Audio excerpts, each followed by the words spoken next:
The resurrection of the dead and Michael the Archangel can be understood to have something in common. This will be explored also in light of events that happened in the 1st century.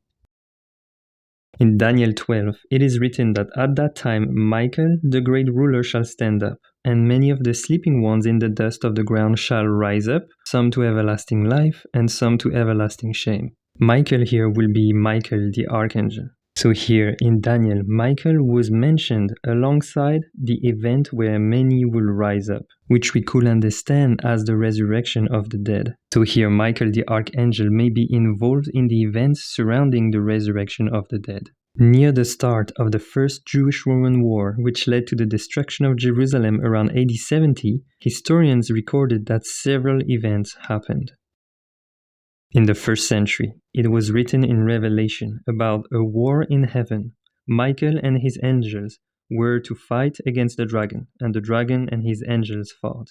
Michael here will be Michael the Archangel. Near the start of the First Jewish-Roman War, the Roman historian Tacitus reported that in the sky appeared a vision of armies in conflict of glittering armor. There may be similarities between these two accounts. Indeed, both are described to happen in heaven or in the sky, and both are describing armies of angels or armies of glittering armor who are fighting or in conflict. But that's not all, because there are more events that were described to happen after this one. In the 1st century, Paul wrote that the Lord himself will descend from heaven with a shouted command, with the voice of an archangel, and the dead ones in Christ will rise up. The archangel here will be Michael the Archangel.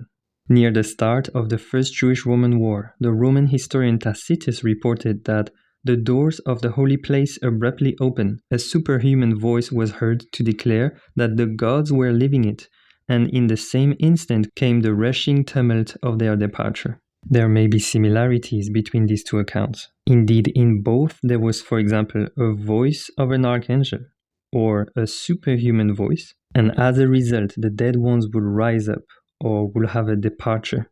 But that's not all. Let's look at Daniel 12 again. Centuries before the 1st century, in Daniel 12, it was written that at that time Michael the great ruler shall stand up, and many of the sleeping ones in the dust of the ground shall rise up.